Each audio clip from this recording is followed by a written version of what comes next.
মানুষের পাশে। আপনারা দেখছেন নিউজ বাংলা প্রতিদিন। আমি গীতা। দেখে নেব আজকে হেডলাইন্স। আনন্দ সংবাদ, আনন্দ সংবাদ, আনন্দ সংবাদ। গত বছরের মতো এ বছরেও নিউজ বাংলা প্রতিদিন আয়োজন করতে চলেছে শারদ সম্মান 2025। পশ্চিমবাংলার সমগ্র জেলা জুড়ে চলবে এই শারদ সম্মান 2025-এর কর্মকাণ্ড। নিউজ বাংলা প্রতিদিনের সাথে মিডিয়া পার্টনার হিসাবে থাকছে এই কর্মকাণ্ডে prime time Bangla, news Hooghly এবং সংবাদ শিরোনামে। পশ্চিমবঙ্গের সমগ্র জেলাগুলির পূজা কমিটি নিউজ বাংলা প্রতিদিন আয়োজিত শারদ সম্মান 2025 এই কর্মকাণ্ডে অংশগ্রহণ করতে ইচ্ছুক থাকলে যোগাযোগ করুন এই নম্বরে। আমাদের হোয়াটসঅ্যাপ নম্বর 9339703166 এবং আমাদের ফোন নম্বর 9339703166। পশ্চিম বাংলার সমগ্র দুর্গাপূজা কমিটিগুলিকে জানাই নিউজ বাংলা প্রতিদিনের এই কর্মকাণ্ডে সাদর আমন্ত্রণ। জয় মা দুর্গেশ্বরী।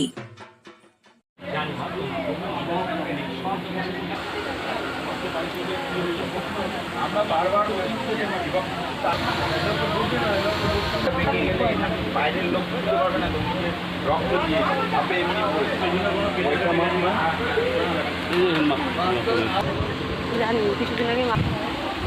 হ্যালো, এই কারণে আমি আপনি জেনেছেন কিনা আমি ওই কারণে আপনাকে ব্যাস ব্যাস তাহলে ঠিক আছে ঠিক আছে। আমি বললাম তো হ্যালো সাফ করবেন সামনের বছর।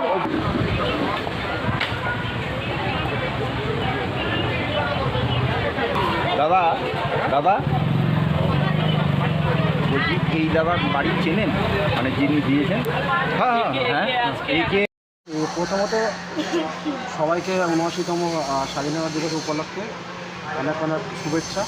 আমাদের ক্লাবের পক্ষ থেকে আমি আছি দুর্গাপুজো কমিটির সম্পাদক, ক্লাব সেক্রেটারি। আমাদের সম্পাদক কাজে ব্যস্ত আছে।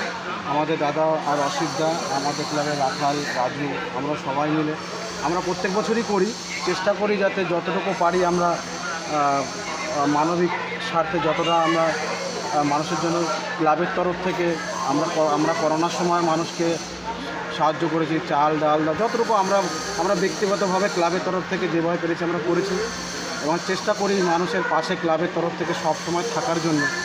রক্তদান শিবিরটা তো প্রত্যেক বছরই করি, এবছরে সেইভাবেই স্পেশাল কিউ যে তা না, এটা আমাদের কাছে নর্মাল ব্যাপার, প্রত্যেক বছরের মতোই করি।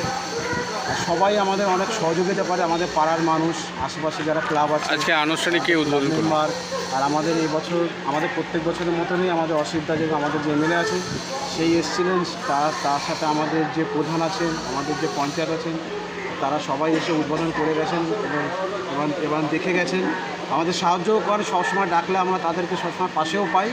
এবার এবছরও পেয়েছি, আগামী বছরও পাবো। এই যে আমাদের দাদা আছে, দাদা কতজন আছে রক্তদান? আমাদের রক্তদান আমরা গেল বছর প্রায় 55 জন করেছিলাম, এবছর সম্ভবত 30 জনের মতো হয়ে গেছে। আর আমাদের টার্গেট আছে 60 জনের মতো আমাদের টার্গেট আছে। আর আশা করি অসুবিধা হবে না। এখনও আমরা ক্লাবের লোকেরা দিনে, আশেপাশের লোকেরা, আমাদের পাড়ার লোকেরাই দিয়েছে। আর আমরা ক্লাবের ছেলেরা এবার দেওয়া চালু করবো আস্তে আস্তে, আশা করি 60 জন পার হয়ে যাবে। অসীমদা, একটা সামাজিক পার্ট, সামাজিক পাশে বানালো ক্লাব, কি বলবেন, কেমন লাগছে? গীতাঞ্জলি সংঘ ক্লাব হচ্ছে রবীন্দ্রনগরের মধ্যে যে কটা পুরনো ক্লাব আছে, গীতাঞ্জলি সংঘ ক্লাব বহু পুরনো ক্লাব। অতএব এই ক্লাব আগাগোড়াই একটা সামাজিক কাজের সাথে যুক্ত থাকে। এরা 12 মাস, শুধু এই রক্তদান আজকে স্বাধীনতা দিবস উপলক্ষে হচ্ছে বলে নয়, 12 মাস বিভিন্ন কাজের মাধ্যমে, সামাজিক কাজের মাধ্যমে এরা থাকে। যেমন এরা দুর্গাপুজো করে, এখানে খুব সুন্দর দুর্গাপুজো করে বিভিন্ন রকম। এই যেমন করোনাকালে যেটা বললো, সেই করোনাকালেও আমি তার লক্ষ্য করেছিলাম, এদের ক্লাব থেকে সাধারণ মানুষকে প্রচণ্ডভাবে সহযোগিতা করেছিল, হ্যাঁ, সমস্ত রকম। এবং রক্তদান তো একটা মহৎ কাজ, সেই কাজ এরা প্রত্যেক বছর যে রক্তদানটা করে, এটা একটা মহৎ কাজ। আমি আশা করবো আগামী দিনে আরও সুন্দরভাবে করে। এবং এই ক্লাবের যারা সদস্য আছে প্রত্যেকে ভালো, খুব সুশৃঙ্খলভাবে যে কোনো প্রোগ্রামই করে। ধন্যবাদ।